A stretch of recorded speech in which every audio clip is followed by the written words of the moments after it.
The white marble glows at dawn, but the men who carved it never saw it finished. Shah Jahan demanded perfection for his dead wife, and ensured no rival could commission its equal. The official histories speak of love. The labor records tell a different story entirely. 8 million visitors pass through its gates each year. They photograph the symmetry, marvel at the marble, and leave believing they have witnessed the greatest monument to love ever constructed. Tour guides recite the same polished tale. A heartbroken emperor honoring his beloved wife, beauty born from devotion, romance frozen in stone for eternity. But step beyond the manicured gardens, and the story fractures. Buried in court chronicles, labor ledgers, and the accounts of European travelers lies a darker truth that the gleaming white facade was designed to conceal. 20,000 workers toiled for 22 years under the scorching Agra sun. Stonemasons hauled marble across 200 miles of desert. Craftsmen carved intricate patterns until their fingers bled. And when the final dome rose against the sky, something happened to ensure that such perfection could never be replicated. This is not the love story you were told. This is the account of what absolute power demands, and what ordinary lives must pay when an emperor transforms grief into obsession. To understand what truly transpired on the banks of the Yamuna River, we must travel back 4 centuries, to a spring evening in 1607, when a 15-year-old prince wandered through a silk bazaar and glimpsed a face that would alter the fate of millions. Agra, in the spring of 1607. Lanterns illuminate the Meena Bazaar, a mock marketplace erected within the royal harem, where noblewomen play at commerce, and princes are permitted to wander among silks and perfumes. Prince Khurram is 15, restless, third in line to a throne his grandfather Akbar built through conquest and blood. He moves through the stalls with the casual arrogance of a boy who has never been denied anything. Then he stops. At a table draped in Persian cloth stands Arjumand Banu Begum, 14 years old, daughter of a family that has supplied prime ministers to the empire for 2 generations. She sells glass beads and silk ribbons. He purchases a single piece of glass for 10,000 rupees. The sum is absurd, theatrical, designed to be witnessed. Every courtier present understands its meaning. The prince has declared his intentions before the entire court. His father, Emperor Jahangir, approves but insists on delay. Political alliances must be calculated. Other marriages must be arranged first. 5 years will pass before they wed. Court chroniclers describe this moment as destiny, as lightning striking the young prince, senseless with love. But these chroniclers wrote to flatter emperors. Arjumand was beautiful, yes. She was also the granddaughter of a prime minister and niece to the empress. In Mughal politics, love and strategy wore the same face. The truth lies somewhere beneath the poetry, waiting. The Mughal throne does not pass peacefully from father to son. It is seized. Every emperor since Babur has climbed to power over the bodies of brothers, uncles, cousins. There is no law of succession, only survival. Prince Khurram understands this arithmetic before he can grow a beard. While waiting 5 years to marry Arjumand, he transforms himself into a weapon. He rides south to the Deccan Plateau, where rebellions smolder against imperial rule. He crushes them with efficient brutality. He returns to Agra, draped in victory, and his father, Jahangir, rewards him with a title that echoes across the empire. Shah Jahan, King of the World. His brothers watch and calculate their own paths to the throne. But the prince is not merely collecting military honors, he is learning how empire functions. 40 million souls live under Mughal dominion, stretching from the mountains of Kabul to the rice paddies of Bengal. Tax collectors descend on villages each harvest, claiming half of everything grown. Peasants who cannot pay lose their land, their freedom, sometimes their hands. The wealth flows upward into treasuries glittering with diamonds from Golconda, rubies from Burma, emeralds from distant lands. Every palace, every jeweled throne, every silk garment exists because millions labor in fields they do not own. The grandeur that will one day become the Taj Mahal is already being assembled. Coin by extracted coin. Beauty and brutality share the same roots. The 10th of May, 1612. Agra blazes with celebration as Prince Khurram finally claims his bride. 5 years of waiting end in a ceremony of staggering excess. Elephants draped in gold cloth parade through streets lined with rose petals. Poets recite verses composed for the occasion, comparing the bride to moonlight, to paradise descended to earth.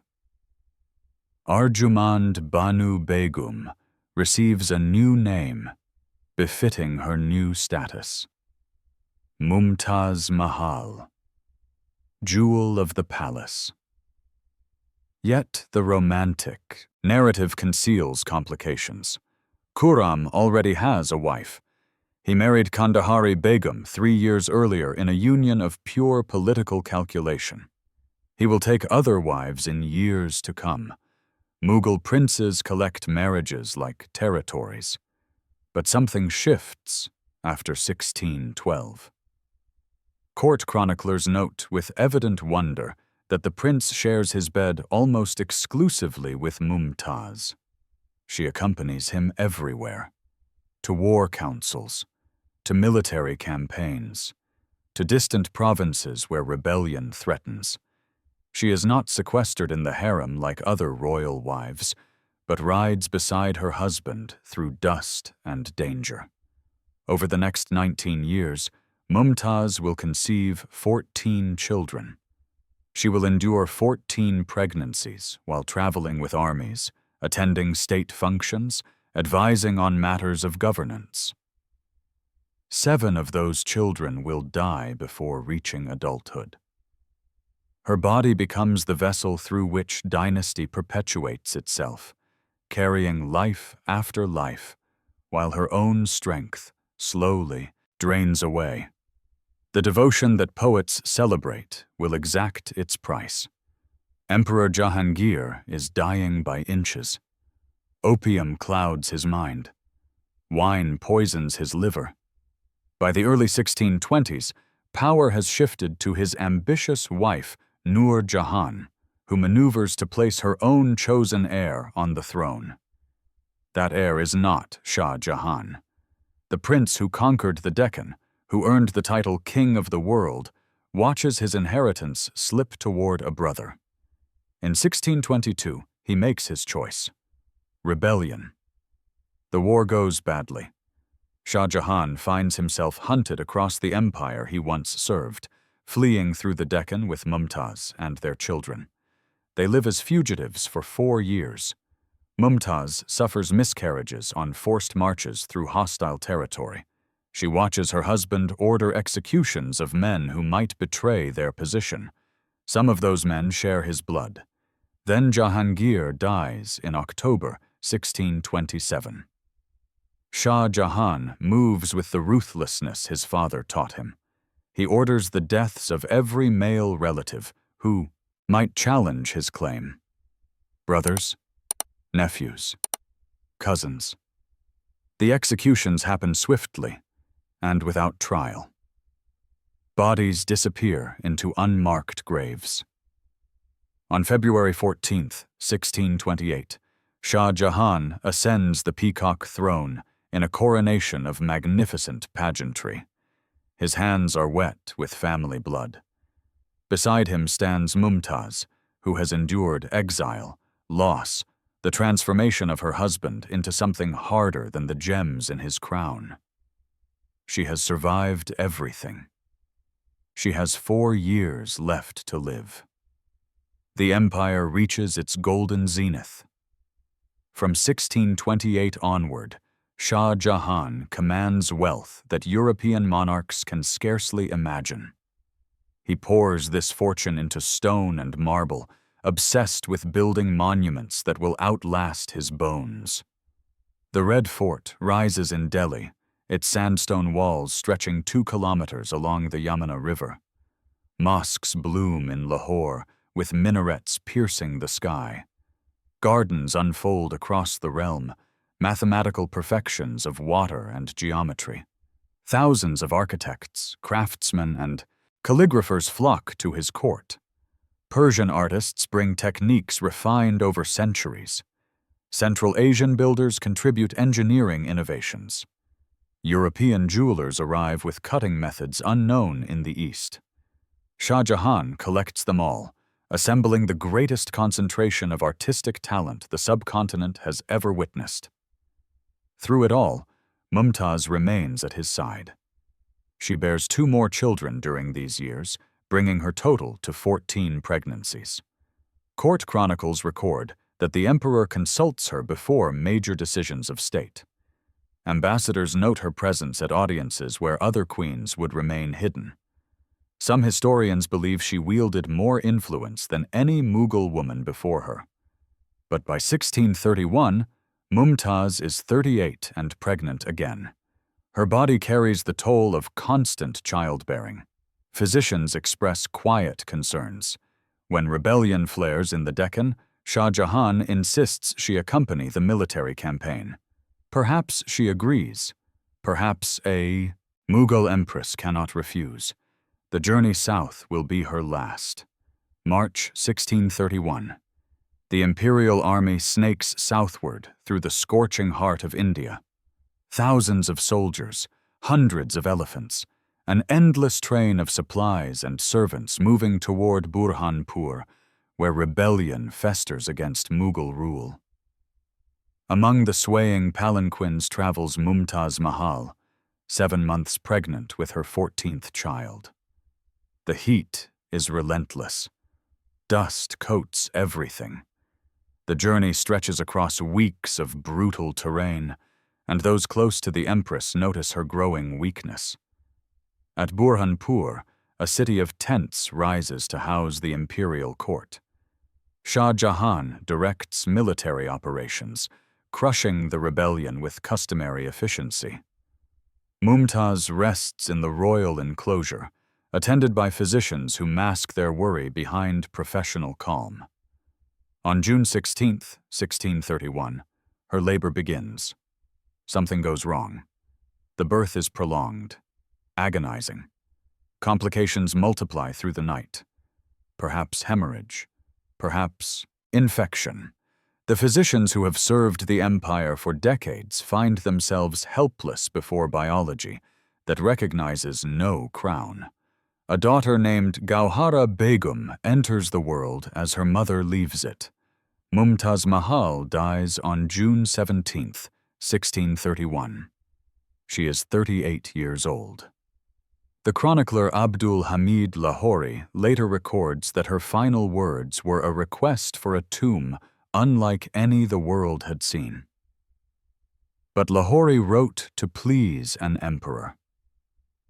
Whether Mumtaz truly spoke these words, or whether they were crafted afterward to justify what followed, no one can say with certainty. The emperor shatters. Court chronicles describe a grief so consuming it borders on madness. Shah Jahan refuses food for 8 days. He will not see ministers or receive petitions. He locks himself away with his devastation, while an army waits leaderless in hostile territory. When he finally emerges, his beard has turned white. Some historians dismiss this as legend, but the medical phenomenon of stress-induced canities is documented. Extreme psychological trauma can drain pigment from hair within weeks. For 2 years following, the emperor bans music from court. Colorful clothing is forbidden. Laughter becomes a transgression. Shah Jahan weeps openly before his nobles, an act so unprecedented that chroniclers record it with evident astonishment. Mughal emperors do not display weakness. This one cannot stop. Yet grief does not paralyze governance entirely. Even in his anguish, Shah Jahan issues precise commands. Mumtaz must be buried temporarily at Burhanpur, while a permanent tomb is prepared. Architects must be summoned from Persia, from Central Asia, from every corner of the empire. The tomb must surpass everything ever constructed. It must render all previous monuments primitive by comparison. Modern historians debate what truly drove this obsession. Was it love in its purest form? Or had Shah Jahan lost something more complicated, the person who reflected his greatness back to him, the mirror that confirmed his magnificence? Perhaps the tomb was never entirely for Mumtaz. Perhaps it was always for himself. Late 1631. Messengers ride to every corner of the empire and beyond, carrying summons sealed with imperial authority. Master builders begin arriving in Agra, drawn by the promise of unlimited resources and the threat of refusing an emperor. Ustad Ahmad Lahori emerges as the primary architect, a Persian-trained master whose descendants will later claim his role in poetry that survives centuries. Ismail Afandi journeys from Ottoman lands, bringing expertise in dome construction that has crowned the mosques of Istanbul. European accounts will eventually credit a Venetian jeweler named Geronimo Veroneo with the design, a claim serious historians largely dismiss as colonial fantasy. The design process consumes months of intense labor. Shah Jahan rejects proposal after proposal, demanding revisions that push his architects toward despair. Previous Mughal tombs used red sandstone. He insists on white marble. Previous gardens followed traditional patterns. He demands mathematical symmetry so precise that every element mirrors its opposite to the inch. He wants pietra dura inlay work, semi-precious stones carved into floral patterns, and Quranic calligraphy embedded in marble surfaces. He wants paradise made visible on earth. The architects synthesize traditions from Persia, Central Asia, and India into something unprecedented. The budget presents no constraint. The imperial treasury will fund whatever the emperor envisions. But translating vision into reality requires more than money and genius. It requires hands.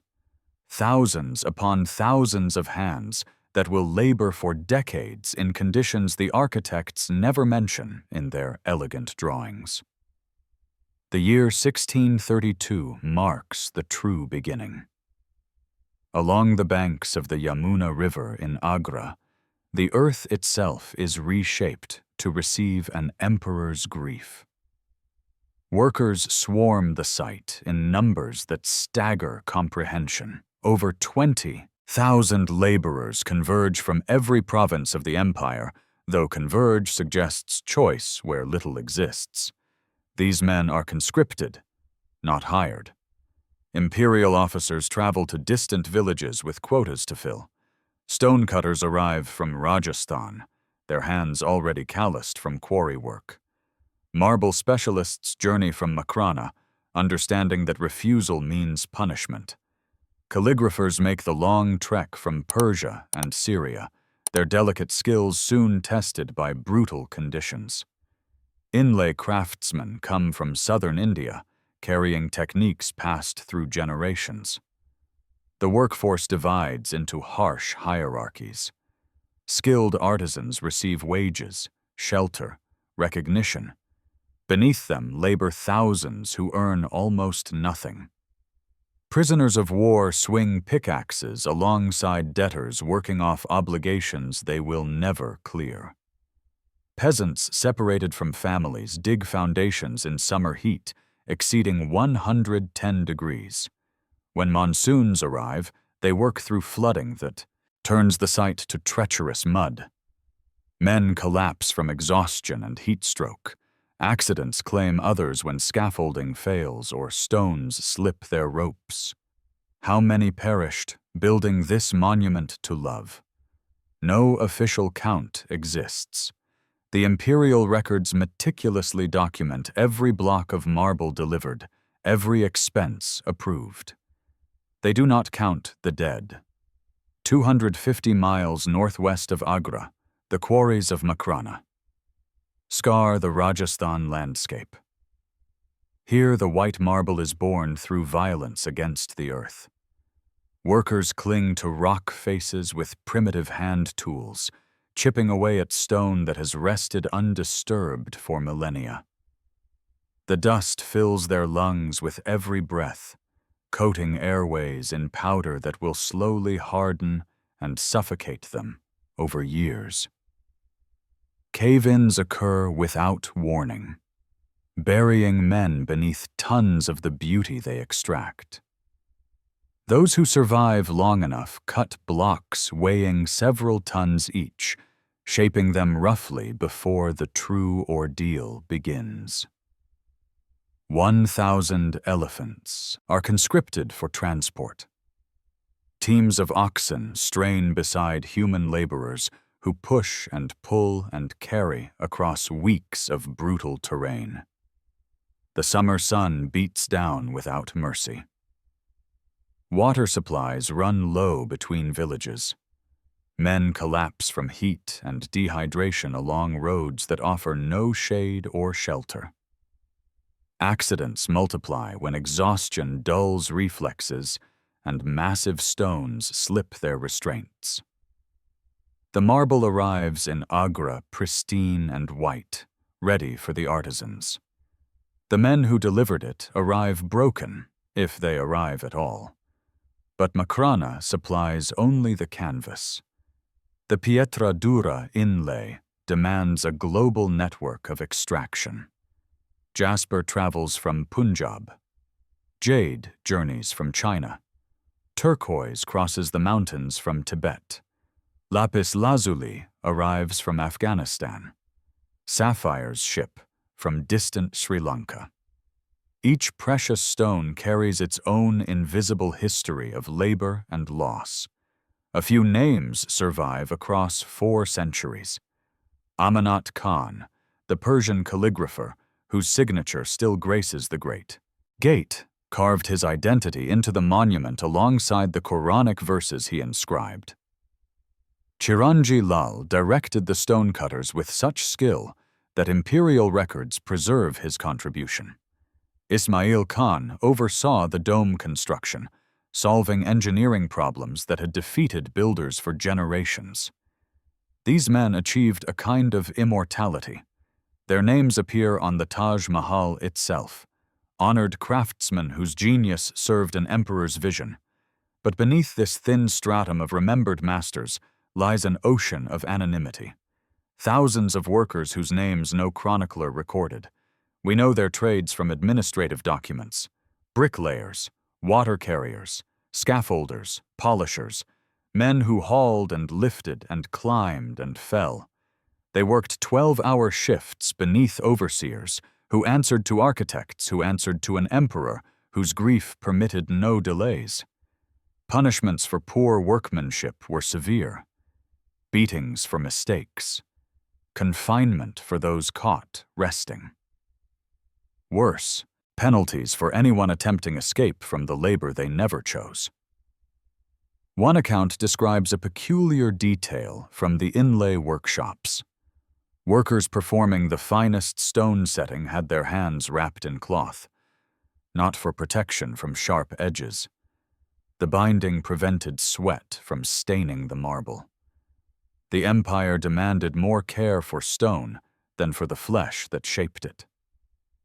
These anonymous thousands built eternity with hands that history never thought worth recording. The darkest legend clings to the Taj Mahal like shadow at noon.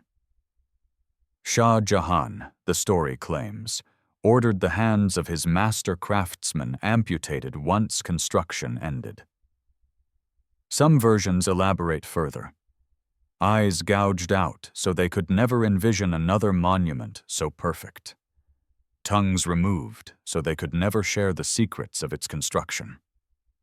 Mass execution to ensure eternal uniqueness. What evidence supports these claims?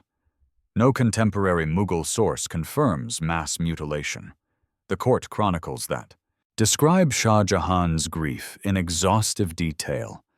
That catalog every expense and architectural decision. Record no such orders.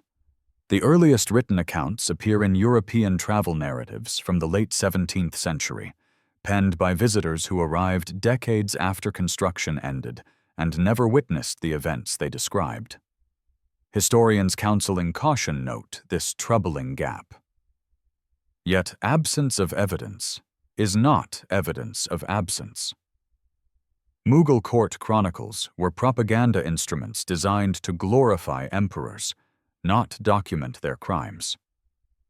Atrocities were routinely omitted from official records. We know with certainty that Shah Jahan ordered the execution of brothers and nephews to secure his throne. We know Mughal law prescribed amputation for various offenses. The machinery of cruelty existed and operated regularly.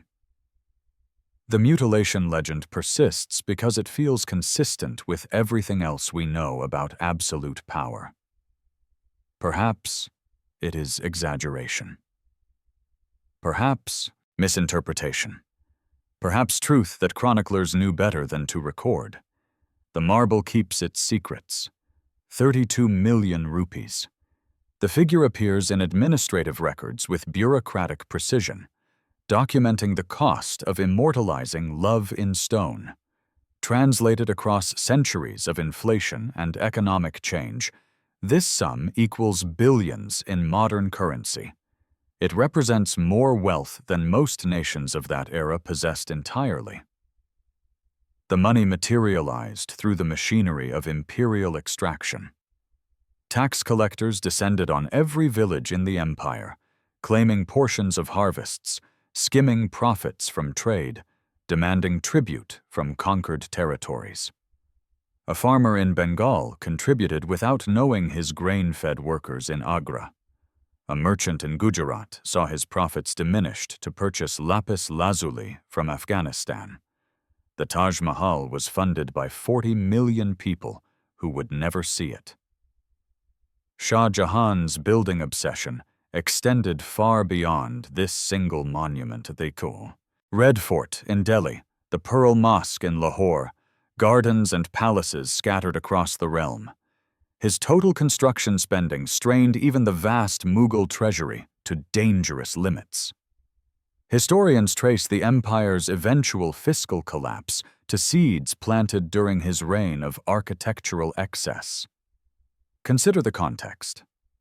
Between 1630 and 1632, while foundation stones were being laid in Agra, famine swept the Deccan Plateau. Over 1 million people starved to death. Imperial resources that might have provided relief instead flowed northward to purchase marble and employ craftsmen. Court chronicles mention this catastrophe in passing sentences. They describe the Taj Mahal across pages of loving detail. By 1638, the skeleton of eternity takes recognizable form. 7 years of labor have transformed the riverbank into something unprecedented. The central dome begins its ascent, an engineering marvel that will define the monument's silhouette against the Agra sky. The architects have designed a double shell structure, an inner dome, creating soaring interior height, while an outer dome presents perfect proportions to the world outside. The space between shells holds the secret of its grace. Workers assemble scaffolding that climbs 240 feet into the air. Bamboo and rope and human courage create a framework more precarious than the stone it supports. The slightest miscalculation in weight distribution could bring the entire structure cascading down, carrying dozens of men to their deaths. The dome itself is not pure white like the walls below, but pale gray marble, chosen to catch light differently as the sun tracks across the sky. Morning casts it pink, noon bleaches it silver, sunset gilds it gold. Placing the finial at the dome's peak requires elaborate cranes, networks of rope, and laborers working at heights where a moment's imbalance means death.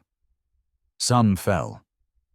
Records preserve neither names nor numbers, only the dome's completion.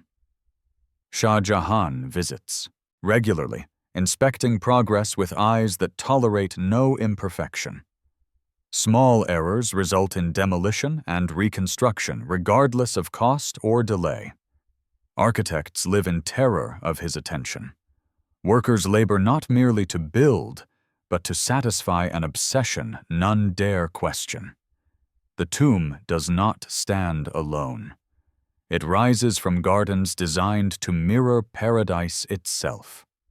The charbagh surrounding the Taj Mahal follows Persian traditions stretching back centuries, dividing space into 4 quadrants representing the 4 rivers that flow through heaven in Islamic cosmology.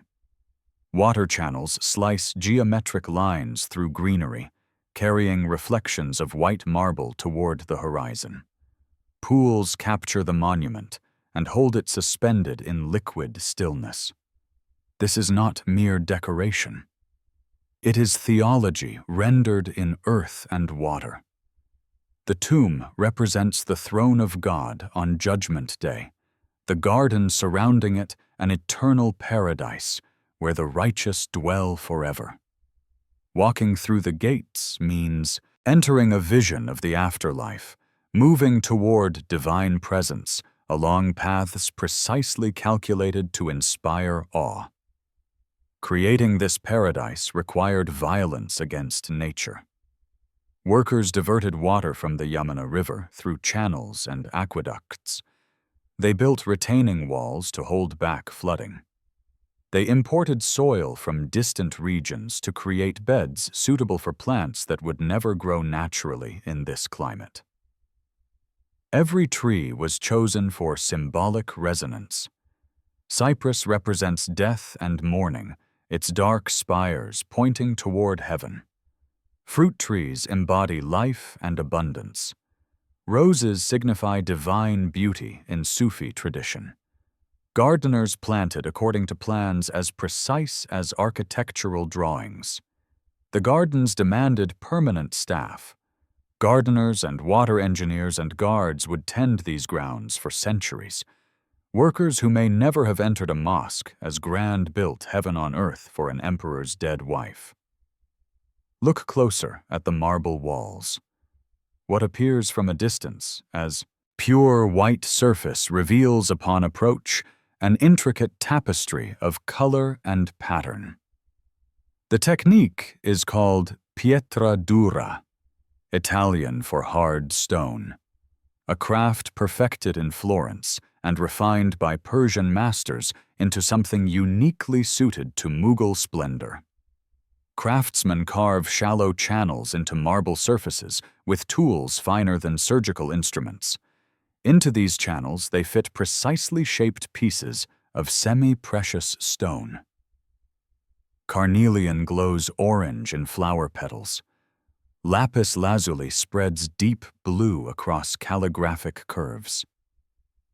Jade contributes delicate green to leaves and stems. Jasper and onyx and mother of pearl combine in patterns that catch light and seem almost to breathe. The precision required defies casual comprehension. Each stone must be ground to exact thickness, shaped to fit its channel without visible gap, polished until the surface feels seamless beneath fingertips. A single flower motif might contain 40 or 50 individual stone pieces, each requiring hours of careful work. The entire monument holds thousands of such flowers, miles of calligraphy, geometric borders of staggering complexity. These craftsmen occupied the elite tier of the labor force. They received wages, recognition, sometimes their names in records. Yet even they worked beneath the shadow of imperial perfectionism. Mistakes were not tolerated. Stones that cracked during fitting, flowers that failed to satisfy inspecting eyes, calligraphy deemed insufficiently elegant. What consequences befell craftsmen who erred? The records maintain careful silence. The year 1653 marks completion. 22 years after Mumtaz Mahal drew her final breath in a tent at Burhanpur, her tomb stands finished on the banks of the Yamuna. Shah Jahan holds a ceremony on the anniversary of her death. Quranic recitations echo through the marble chamber where her cenotaph rests beneath the great dome. The emperor, who has aged 2 decades in grief, weeps openly before his court, surrounded by the perfection his obsession demanded.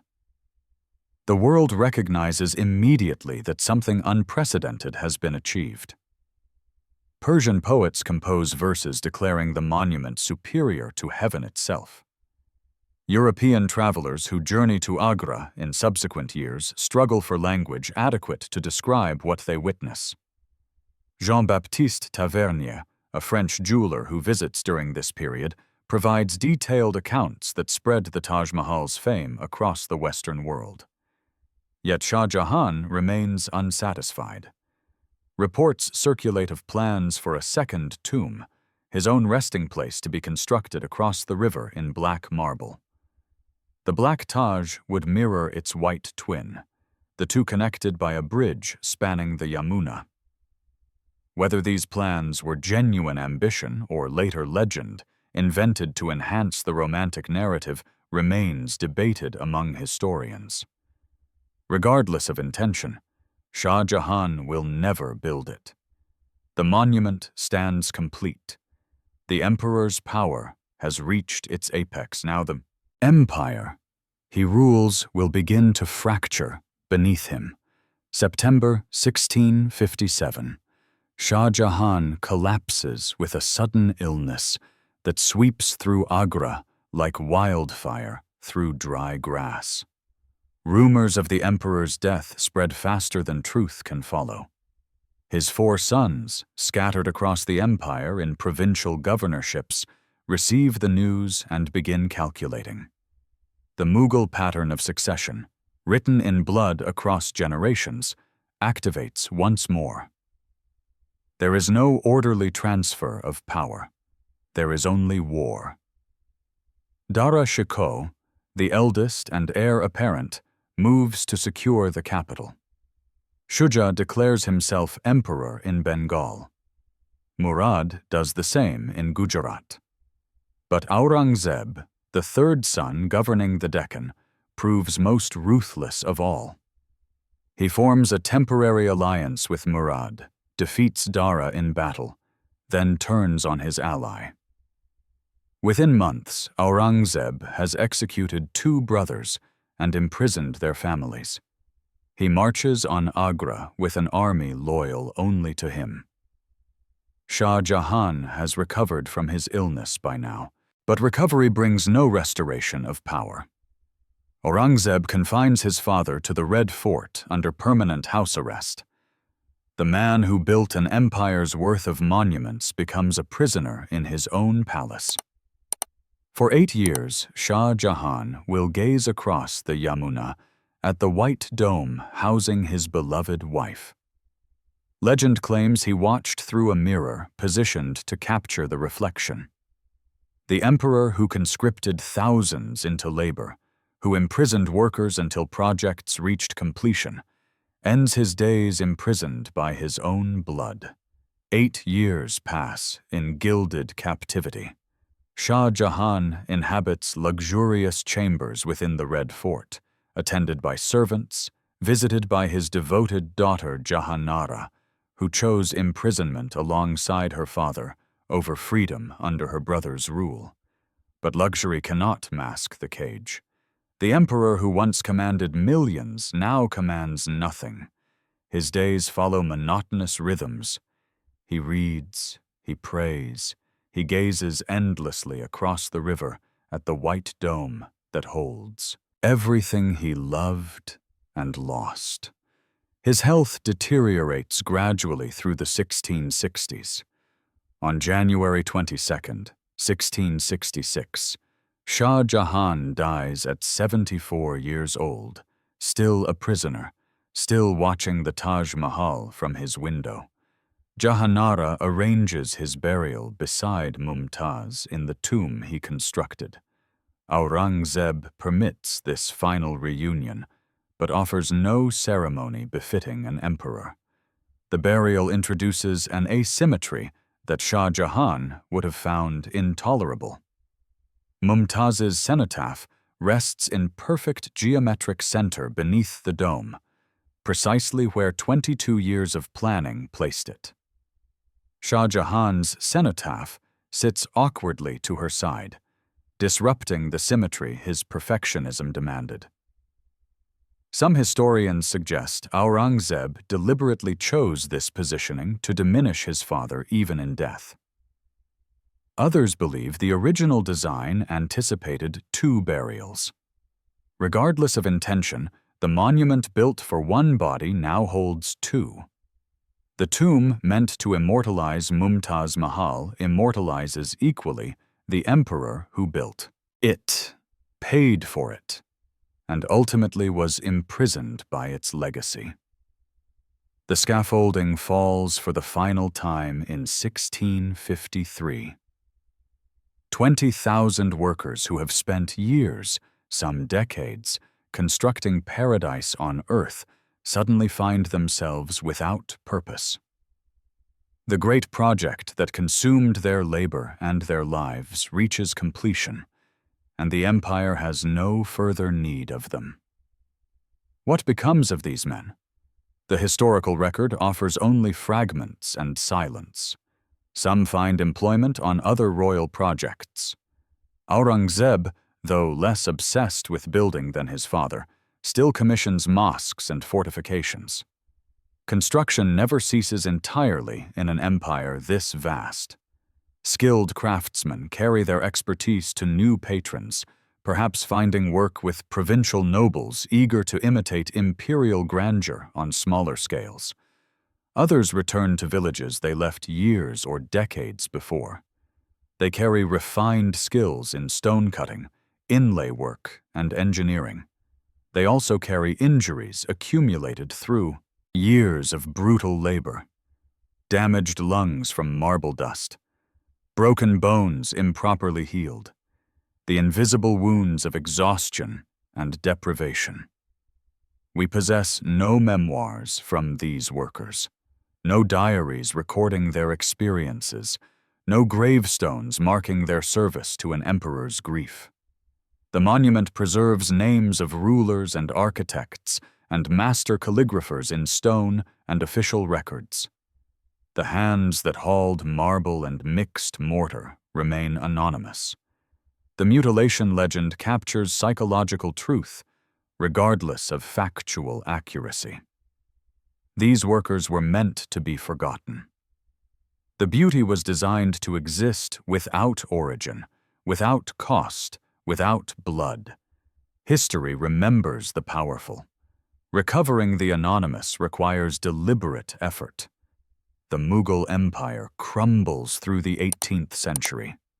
Provincial governors declare independence. Invaders sack Delhi. By 1803, the British East India Company controls Agra, and the Taj Mahal passes into the hands of a new empire with its own appetites. British soldiers treat the monument as a curiosity and a source of souvenirs. They pry semi-precious stones from the inlay work, chipping away lapis lazuli and carnelian to carry home as mementos of their Indian adventures.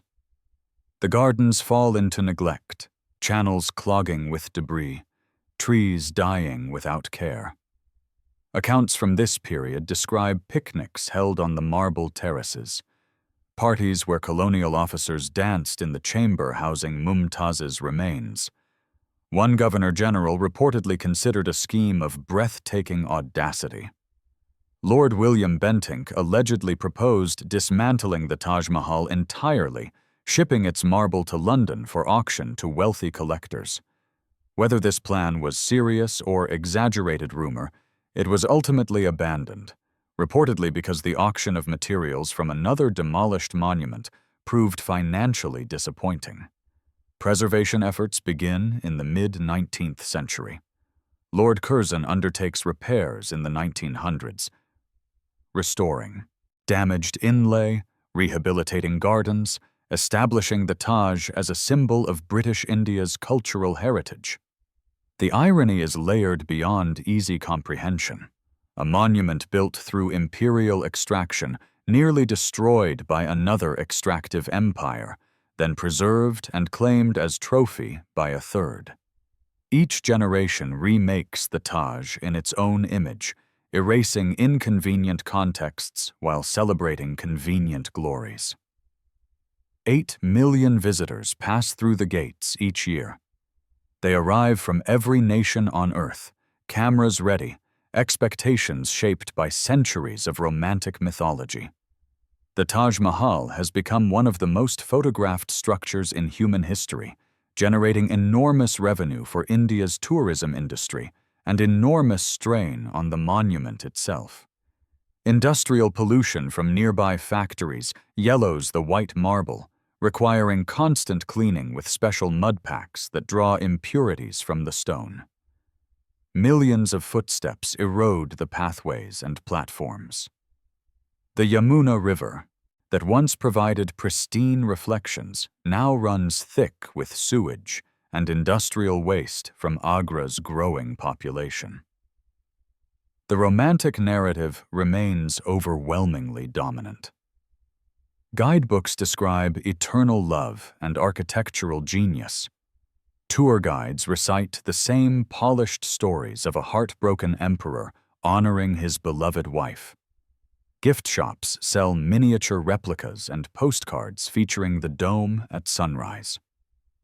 Few visitors hear mention of the 20,000 conscripted workers, the possible mutilations, the famine victims who died while resources flowed to marble and gold. The monument exists as Shah Jahan intended, beauty divorced from the cost of its creation.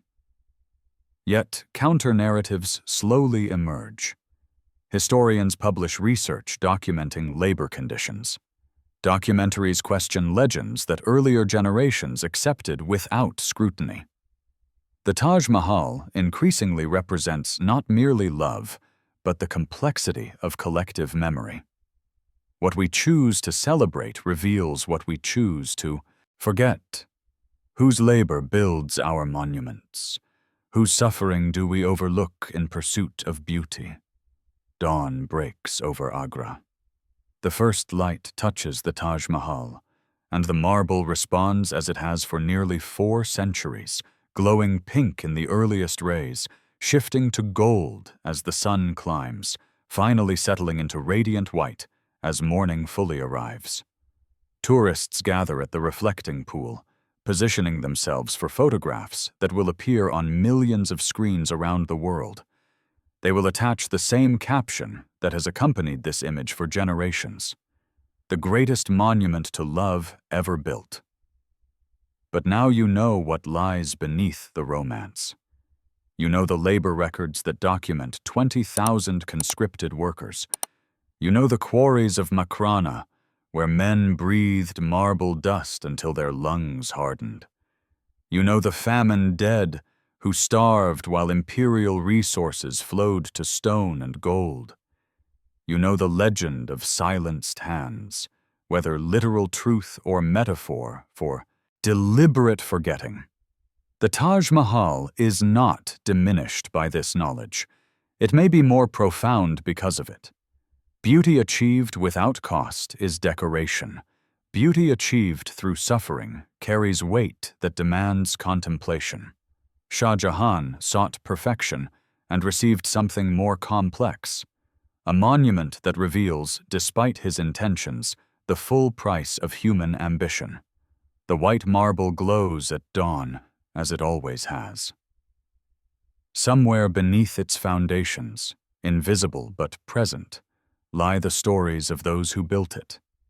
They wait still to be fully told.